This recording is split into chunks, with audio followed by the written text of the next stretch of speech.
Hey, what's up guys? It's Ex-Mormon with My Spiritual Life, and today I want to tell you guys about a family reunion that I went to recently with mostly Mormon family members. So, I was super nervous going into this family reunion because there were several family members and friends that I hadn't seen since they accidentally found out that I was ex-Mormon through finding this YouTube channel. Which, note for future reference, family members don't like to find out that you left their religion through your anti-YouTube channel. Note to self. Now, just as a little background more to that story, I wanted to tell them, and I had been planning to tell them that I wasn't a part of the church anymore, but I was trying to do it in my own time. And it just so happened that one family member had found it through a friend, and then it got sent to all the family members. So that was super fun for everyone involved. Anyway, so understandably, I was super nervous going into this family reunion because I was thinking, I don't know how to act around these people. I don't know what to say to them. I don't know how to have a relationship with them after everything that's gone down. So I want to share a couple stories with you guys of things that happened at the family reunion.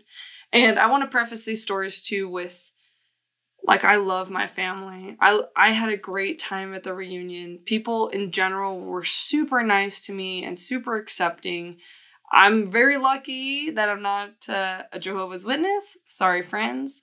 And I don't know. I hope things will continue to get better and better with these certain relationships. So one story I wanted to bring up was I knew that they were going to have like an at-home sacrament meeting while I was there during the family reunion. And I was really struggling with how to handle that situation because I didn't know if it would be more upsetting to the family if I said, I don't want to go to family sacrament meeting, or if it would be more upsetting if I did go to family sacrament meeting. Now, because of coronavirus that's going on, they're kind of doing their little at-home, like little church meeting. And that's what I'm referring to for those who don't know.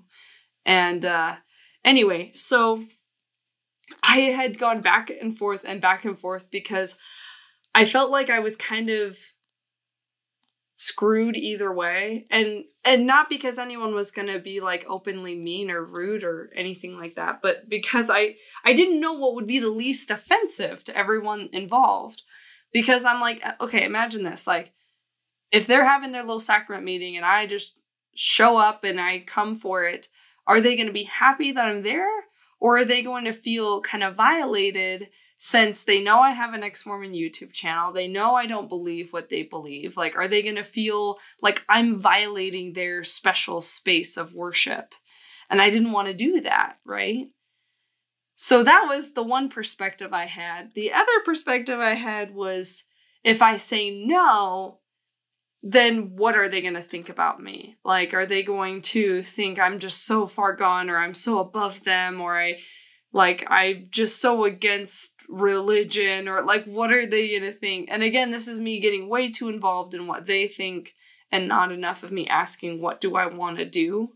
But it's hard to not fall into that trap because we're human and we want everyone to think good things about us. And, you know, I'm definitely a born and raised people pleaser, and I get, you know, probably too caught up in trying to make everyone happy. Anyway, so I didn't know what to do. So ultimately I decided that I would just go with the flow and do whatever like I felt like was appropriate for the moment.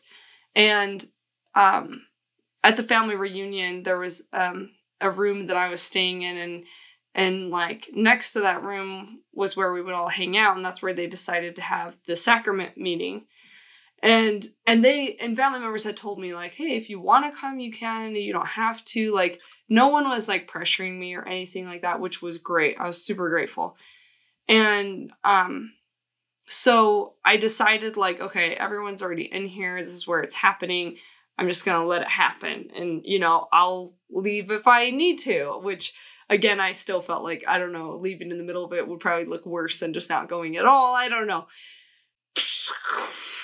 we ended up having this little family sacrament thing, and it was actually really nice because the way they handled it was really like vulnerable and sincere, and like people. So basically they were like, okay, we're going to share testimonies of just like cool miracles that have happened in our life.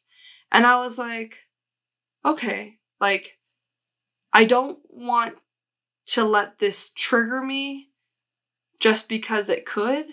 Like, I want to be rational and say, okay, like, this is actually a really good thing that we can be sincere and share some personal stories. So people shared great stories, and they just talked about, oh, I was having a hard time with this, and you know, God helped me in this way or whatever. And it was great. And like, it was hard to be there and feel like I didn't quite belong, but it still like felt, I don't know, nice that it wasn't like a general Orthodox Mormon testimony meeting where everyone's like, the Book of Mormon's true and Joseph Smith is true.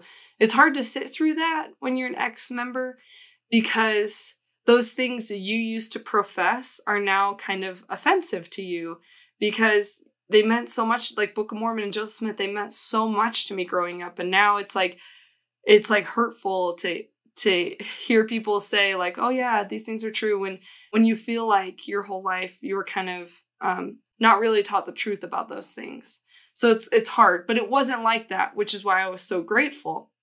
And then what really made it an even cooler experience was I did have an aunt and uncle there who ended up sharing like their own little speech, but they're not Mormon anymore. And so they just talked about love and like what has been helping them in their life. And then I was like, oh my gosh, it like clicked in my brain, like I can take this opportunity to say something meaningful that's true and on my heart and uplifting, and it doesn't have to be like a Mormon thing, and I can still be part of the group. And it was like, oh, that's how we make this a win-win. And so then it was cool because then I shared a little testimony, you could call it, but I just basically talked about some things that were near and dear in my heart that were going on at the time. And it had nothing to do with Mormonism. It had nothing to do with God, really, but it was still on my heart. And it was still like a really sincere and meaningful lesson that had happened in my life that I was grateful for.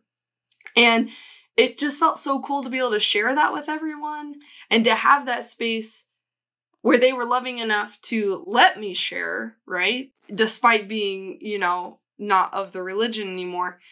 And to realize that I could try my best to make this a win-win situation.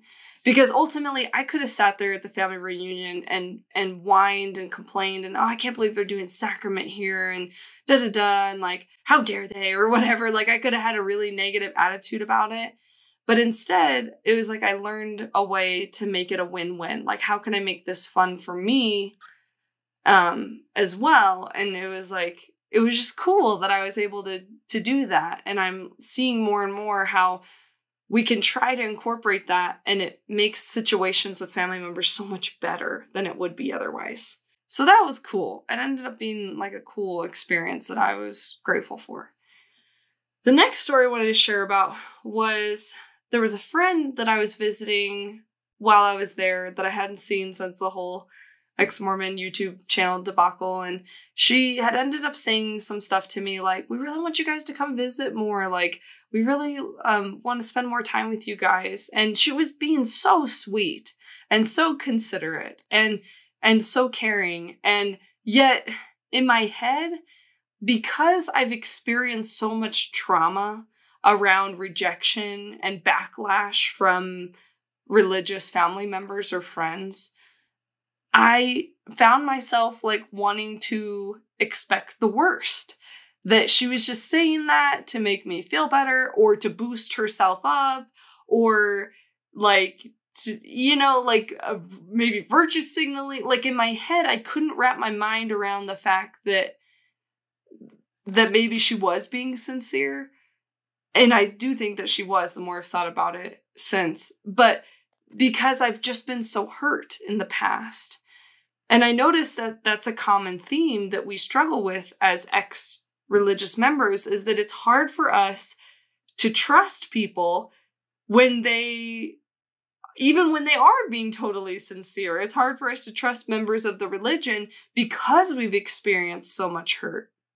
I was just talking to a friend of mine the other day, and she was telling me that a coworker was asking her questions about, oh, like, why did you leave the church? And why this and why that? And in the end, she found out, oh, he's just sincere. He's curious. This is great. They had a great conversation. It was a really cool experience. But for the first few times that the conversation like that had started with him, she was like, he's trying to trip me up, or he's trying to get me to go back, or he's trying to get something out of me. And it's sad that that's our reaction, but the ultimate truth is that we've just been hurt a lot.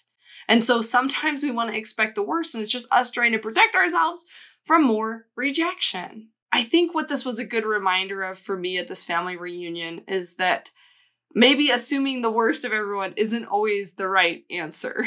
Ultimately, people can try to trick you, they can try to manipulate you, and you can stand up for yourself, But I think it's worth getting hurt over sometimes. Some religions are so crazy about this that this advice doesn't always apply. So take it, with what feels right to you. But I think that getting hurt sometimes is worth it rather than shutting yourself off from all these relationships that could be really deep and meaningful if you would just give them a chance.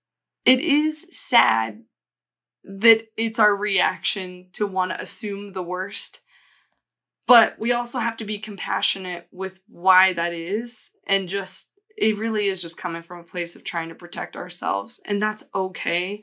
And hopefully it will just get easier and easier as we learn better how to handle conversations with people and how to better stand up for ourselves. I notice as I'm feeling more confident in standing up for myself, I'm less afraid of confrontation from people because I'm like, hey, if it comes down to it, I'm going to be able to say what I need to say. And I didn't used to feel that way. So I used to want to avoid confrontation at all costs. And it's okay to feel that way too.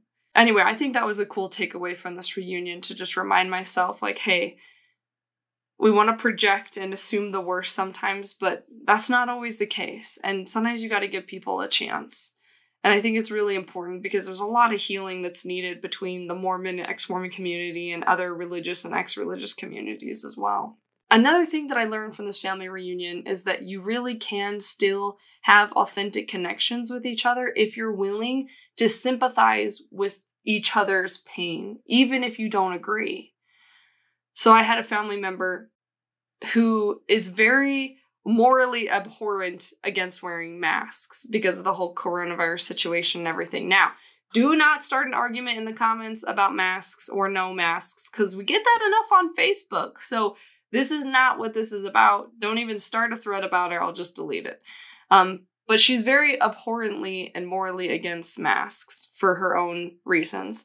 And the church in Utah released a statement recently talking about how they're requiring all members to wear masks. And so I had a conversation with her about this, and I was able to just sympathize where she was coming from and say to her, wow, that must be really hard for you. Like having this church that you love so much be against something that's so important to you. That must be really hard. And so even though I don't agree with her opinions or her relationship with the church or anything like that, it's like I'm able to sympathize with her and give her love and appreciation and acceptance and honest, real connection. And that was really great to have. I think the more we can try to find those moments, the more we'll have good opportunity to connect with anyone that we don't agree with, really, but especially with those already strained relationships that you might have with your religious family. And hopefully they're willing to do that for you as well. That's one of the hard things about being on this side of the spectrum is we've been on both sides of the spectrum. We've been Mormon and we've been ex-Mormon, so we know what it's like to be both. But for them, they've only known what it's like to be one side. And so sometimes I think because of that, they have a harder time sympathizing. But that's not everyone. And if you give them a chance, hopefully they'll do better than you thought. And if not, then you know where to set your boundaries. The last thing I wanted to share about this family reunion that I went to is that overall, I could see really how far I've come along in this journey, because there were certain things that people would say or do that I'm like, a year ago, I would have been super triggered by that. And now I'm just like, hey, yeah, it's all good. Or like, yeah, it makes sense why that person feels that way or whatever. Like, I just feel so much better about where I'm at that I'm just not so easy to get triggered. Not that there's anything wrong with being triggered, but I just feel so proud of myself because I'm seeing how far I've really come through this journey and healing the hurt and moving past the anger and just moving on. And I guess I'll add one more thing that really helped was getting some closure.